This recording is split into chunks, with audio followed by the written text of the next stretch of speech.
এটা ডাল হয়েছে না নুনের শরবত হয়েছে? বাবা তোকে রান্নাটা ঠিকভাবে শেখাতে পারেনি। পারিস কি তুই শুধু মুখে মুখে তর্ক করতে জানিস? কি হয়েছে বাবা, চেঁচাচ্ছ কেন? চেঁচাবো না, তোমার মেয়ের গুণগান করবো? মেয়েকে ঠিক করে রান্নাটাও শেখাতে পারোনি। দেখো মা দেখো, ডালে সামান্য নুন বেশি হয়েছে দেখে আমাকে যাতা বলে যাচ্ছে। সত্যি বাবা গেলটা, তুমি পারো বটে। ডালে সামান্য নুন বেশি হয়েছে বলে তুমি যাতা নোংরা ব্যবহার করছো। ছি, আজ যদি তোমাদের এখানে না আসতাম তাহলে তো তোমাদের কাহিনী জানতেই পারতাম না। অনেক সহ্য করেছি, কিন্তু আর নয়। তুমি যে সমস্ত কথা বললে আমায়, সেটা হজম করবার মতো না। মা, আমি একটা বড় সিদ্ধান্ত নিয়েছি। কি সিদ্ধান্ত মা? আমি গেলটাকে ডিভোর্স দেবো। আমি আর এই সংসারে থাকতে চাই না। মা, তোর এই সিদ্ধান্তে আমার 100% সম্মতি আছে। তুই এই খাসিটাকে ডিভোর্স দিয়ে দে, তারপর দেখবো ও কি করে করে খায়। তাহলে মা আর মেয়ে এভাবে আমার সঙ্গে ষড়যন্ত্র করলে? তোমাদের মনটা যে এত নোংরা সেটা আমি জানতামই না আগে। আমিও তোমার মেয়েকে ডিভোর্স দিতে রাজি আছি। তোমাদের দাম্পত্য জীবন এখানেই শেষ। এখন থেকে তোমরা দুজনেই মুক্ত।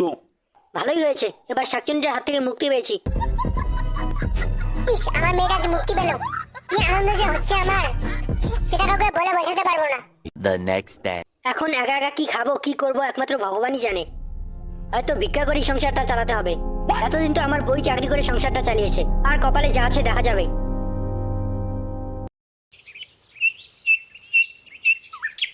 এই ভর দুপুরে এই ছেলে একা একা বসে কি করছে? এই ছেলে, এখানে একা একা বসে আছো কেন? কি আর করবো দিদিমা, আপন বলতে আমার কেউই নেই। এক বউ ছিল, সে ডিভোর্স দিয়ে চলে গেছে। আরে কি কষ্ট ছেলেটার। তোমার কেউ নেই তো কি হয়েছে, এই বুড়িটাই তোমার ব্যবস্থা করবে। আমিও বড় একা, এই দুনিয়াতে আমারও আপনজন নেই।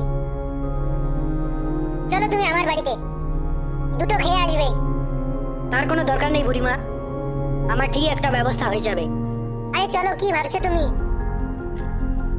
আমি যাব না, তুমি চলে যাও। সেটা বললে তো আমি শুনবো না। আমি তোমাকে নিয়ে যাব। আর নকশা বাড়িয়ে লাভ নেই।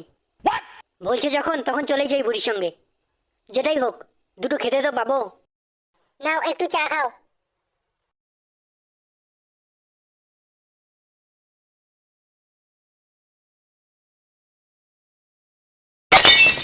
থু, এটা চা হয়েছে, একটুও মিষ্টি হয়নি।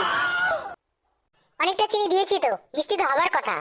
বিশ্বাস না হলে আমার কাপে একবার চুমুক দিয়ে দেখ, তাহলে বিশ্বাস করবি। এবার বুঝতে পারছি তোমার বউ কেন তোমাকে ডিভোর্স দিয়েছে। তোমার স্বভাবের কারণেই তোমার বউ তোমাকে ছেড়ে চলে গেছে।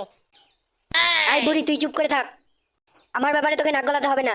বাহ, তাহলে বেরিয়ে এলো তোর আসল রূপটা। দেখেই যখন ফেলেছো তখন বের করে দাও বাড়ি থেকে। হ্যাঁ, সেটা তো করবোই।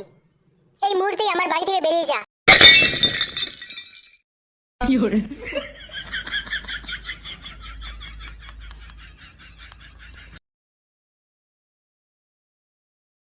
আরে বাস, দারুণ তো দেখতে, একে পটাতেই হবে।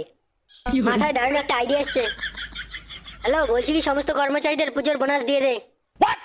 প্রত্যেককে 1.5 লাখ করে টাকা দিবি। আর এ মাসের স্যালারিটা 50,000 না দিয়ে 60,000 টাকা করে দিবি। আমি খুব শীঘ্রই আসছি। ছেলেটার কথা শুনে মনে হচ্ছে ছেলেটা কোনো অফিসের বস, কিন্তু এরকম সাধারণ পোশাক পরে আছে কেন? হয়তো খুব পরিচিত বিজনেসম্যান, তাই মনে হয় সব জায়গায় ছদ্মবেশে ঘুরে বেড়ায়। যেভাবেই হোক ছেলেটাকে পটাতেই হবে। খুব সুন্দর একটা আইডিয়া এসছে মাথাতে। হ্যালো, বলছি কি আজ আমার জন্মদিনের জন্য সমস্ত অফিস কর্মীদের ছুটি দিয়ে দাও। ও আরেকটা কথা, প্রত্যেকে যেন আজকের পুরো পারিশ্রমিকটা অবশ্যই পায়। আমি তো ঢপ মারলাম, কিন্তু মেয়েটা মনে হয় সত্যি কোনো অফিসের বস। এই শুনছো, এদিকে এসো তো একটু। কি ব্যাপার, মেয়েটা আমাকে ডাকছে কেন? এই মেয়েটাও কি ভাবছে আমি অফিসের বস?